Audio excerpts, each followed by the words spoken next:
রাশিচক্রের সপ্তম রাশি হচ্ছে তুলা। আর তুলা রাশির লোকরা কীরকম হয়? তুলা রাশির লোকরা জাস্টিস ওরিয়েন্টেড হয়। তুলাকে ইংরেজিতে বলা হয় লিব্রা। তো এরা অনেকটা লিবারাল, অর্থাৎ এরা কাউকে জাজ করার আগে পলিটিক্যালি কারেক্ট হতে চায়। এদের মধ্যে জেন্ডার বায়াস নেই, অর্থাৎ এরা LGBTQ-কেও সাপোর্ট করে, আবার যারা ট্র্যাডিশনাল তাদেরকেও সাপোর্ট করে। তুলা রাশির লোকরা সবসময় একটা সাম্যতা বজায় রাখতে চায়, তাদের জীবনে ব্যালেন্স চায়। এদের জীবনে কেরিয়ারটা যতটা ইম্পর্টেন্ট, ফ্যামিলিটা ঠিক ততটাই ইম্পর্টেন্ট। তো এই যে ওয়ার্ক লাইফ ব্যালেন্স, এই ব্যালেন্সটা সবসময় ক্রিয়েট করতে চেষ্টা করে। বা যদি এরা সবসময় ব্যালেন্স ক্রিয়েট করতে চেষ্টা করে, ব্যালেন্সটা যখনই হারিয়ে যায় তখনই এরা একটু বিপদে পড়ে যায়, টালমাটাল অবস্থা হয়ে যায়।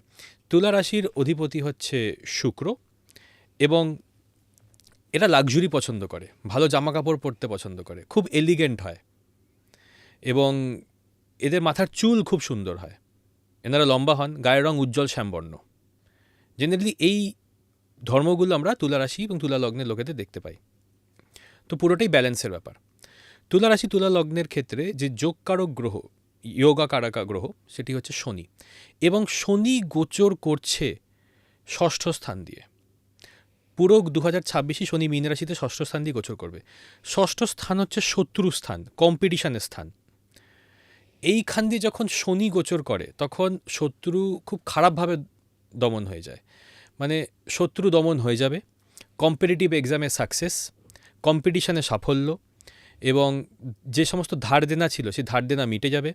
কিছু রোগ যেটা দীর্ঘ সময় ধরে চলছে, সেই রোগের প্রপার ট্রিটমেন্ট এবং লং টাইম ট্রিটমেন্ট তো লাগবে, কিন্তু সেই রোগও নির্মূল হয়ে যাবে, ধার দেনা মিটে যাবে, কম পরিশ্রম করে বেশি সাফল্য আসবে। তার মানে 2026 তো ভালো যাবে। হ্যাঁ, এবং আননেসেসারি এক্সপেন্ডিচার, আননেসেসারি টাকা খরচ হওয়া, এটা কিন্তু তুলা রাশি বা তুলা লগ্নের ক্ষেত্রে হবে না, কারণ শনি দ্বাদশে তাকাচ্ছে, শনি অষ্টমে তাকাচ্ছে, লঞ্জিভিটি বা আয়ু বাড়িয়ে দিচ্ছে, কোনো রোগ এসে তাদের আয়ু কেড়ে নিতে পারবে না।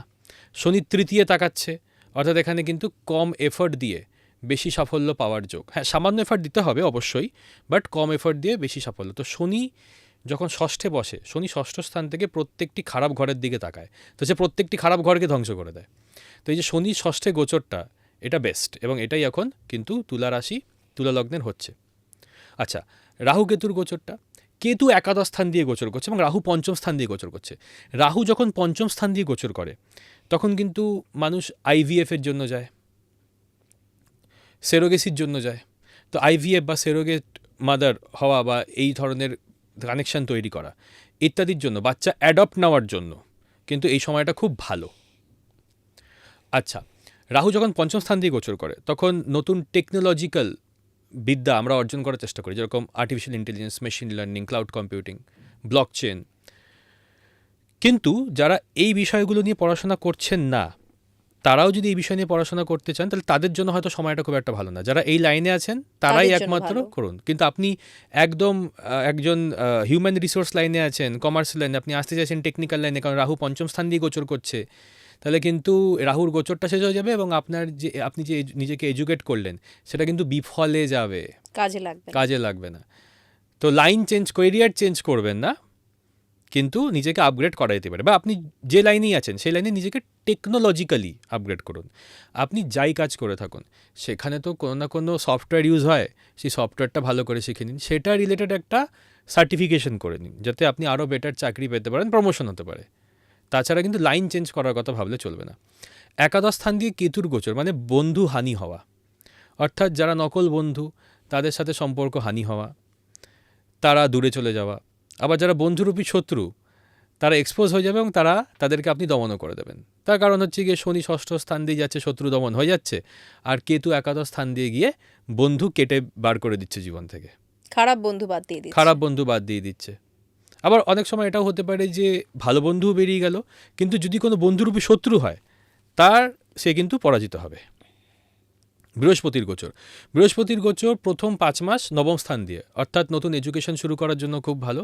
কিন্তু আমি যেটা বললাম যে লাইন চেঞ্জ করা যাবে না, নতুন নিজেকে এডুকেট করা যাবে, লাইন চেঞ্জ করা যাবে না। মানে যে জায়গায় রয়েছে সেখানেই নিজেকে আপগ্রেড করা। মানে কেউ যদি বায়োলজিতে BSc করে তাহলে সে যেন বায়ো রিলেটেড লাইনেই MSc করে, সে ওখান থেকে MBA করতে না চলে যায়। স্ট্রিমটা চেঞ্জ করা সেভাবে উচিত হবে না। আরেক বছর ওয়েট করে যাওয়াটা বেটার হবে তাদের জন্য। আর বৃহস্পতি যে অতিচারী মুভমেন্ট কর্কটে, সেটা কেরিয়ারের ঘর দিয়ে বৃহস্পতি খুব তাড়াতাড়ি বেরোবে। 2রা জুন থেকে 31শে অক্টোবর বৃহস্পতি দশম স্থান দিয়ে অর্থাৎ কেরিয়ারের ঘর দিয়ে গোচর করবে। সেটা কেরিয়ারে প্রমোশন, কেরিয়ারে নতুন দিশা দেখতে পাওয়া, চাকরি পরিবর্তন ইত্যাদির জন্য খুব ভালো। যারা শিক্ষকতা করেন তাদের জন্য সময়টা খুব ভালো।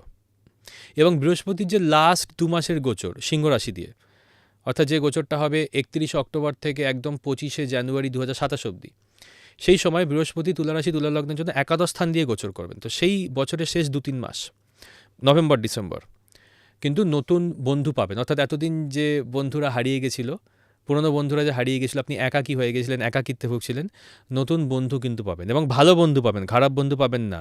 এরকমই বন্ধু পাবেন যারা খুব আধ্যাত্মিক, যারা আপনাকে সঠিক পথে গাইড করবে এবং টাকা পয়সা রোজগার করার নতুন উপায় পাবেন। বৃহস্পতি হচ্ছে নলেজ, অর্থাৎ বৃহস্পতি যে ঘর দিয়েই গোচর করে সেই ঘর রিলেটেড নলেজ আমাদের দিয়ে যায়। তো বৃহস্পতি যখন শেষ 2 মাস একাদশ স্থান দিয়ে গোচর করবে, তখন আমাদেরকে, যারা তুলা রাশি তুলা লগ্নের লোক আছে, তাদেরকে কিন্তু নতুন টাকা পয়সা রোজগার করার পথের সম্ভাবনা এবং নলেজ দিয়ে যাবে। তো এটা খুব ভালো। যদি রিলেশনশিপের দিকটা দেখি, তুলা রাশি তুলা লগ্নের ক্ষেত্রে রিলেশনশিপের জন্য 2026 বছরটা খারাপ না, কিন্তু দুটো এমন সময় আছে যে সময় খুব সাবধান থাকতে হবে। প্রথমটা হচ্ছে যখন শুক্র নিচস্থ, তো সব রাশি সব লগ্নের জন্য যখন শুক্র নিচস্থ, সেই সময় রিলেশনশিপে অল্প বিস্তর খারাপ কিছু হতে পারে। তো সেই সময়টা হলো 1 অগস্ট থেকে 2 সেপ্টেম্বর অবধি। এবার তুলা রাশি তুলা লগ্নের ক্ষেত্রে সপ্তমপতি অর্থাৎ রিলেশনশিপ বা বিবাহের অধিপতি হচ্ছে মঙ্গল। মঙ্গল একটা সময় কিন্তু নিচস্থ থাকবে। মঙ্গল নিচস্থ থাকবে 18 সেপ্টেম্বর থেকে 12 নভেম্বর অবধি। অর্থাৎ এই সময়টুকু কিন্তু রিলেশনশিপের জন্য খুব একটা ভালো না, বাকি পুরো বছরটাই কিন্তু রিলেশনশিপের জন্য বেশ ভালো।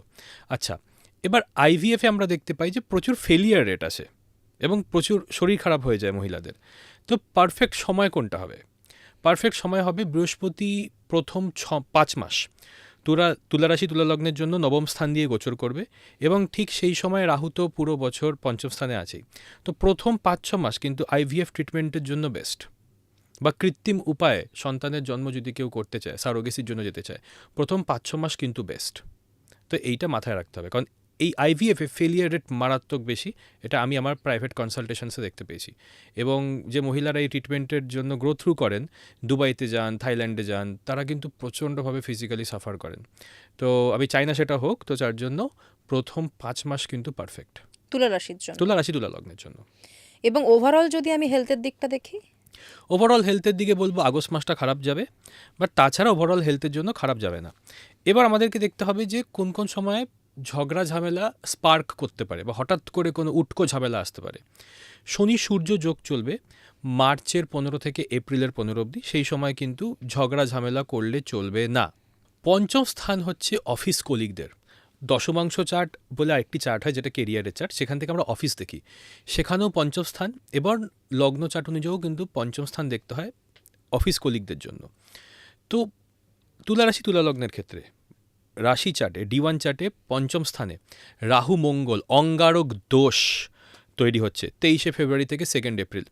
এই সময় কিন্তু অফিস পলিটিক্স বা কোনো লবির শিকার হওয়া, ধরা যাক কেউ ভারতবর্ষ থেকে আমেরিকায় গেছে, তো সেখানে একটি লবির শিকার হওয়া, রেসিজম, বর্ণবিদ্বেষের শিকার হওয়া, এই ব্যাপারটি কিন্তু ঘটতে পারে। এবং যাদের সন্তান আছে, যাদের সন্তান এখনও অনেক ছোট বয়সে, তাদেরকে নিজের সন্তানের ওপর কিন্তু খুব খেয়াল রাখতে হবে, কারণ তাদের কিন্তু হাত পায়ে চোট লাগা, হাত পা কেটে যাওয়া, মাথা ফেটে যাওয়া ইত্যাদি বিপদগুলো কিন্তু সন্তানের ওপর আসতে পারে। তো নানাবিধ বিপদ সন্তান স্থানে আমরা দেখতে পাবো তুলা রাশি তুলা লগ্নের মানুষের জন্য 23 ফেব্রুয়ারি থেকে 2 এপ্রিল অবধি। এছাড়া বাদবাকি বছরটা কিন্তু তুলা রাশি এবং তুলা লগ্নের মানুষদের জন্য 2026 ভালো যাচ্ছে, যথেষ্ট ভালো যাচ্ছে, কোনো অসুবিধা নেই।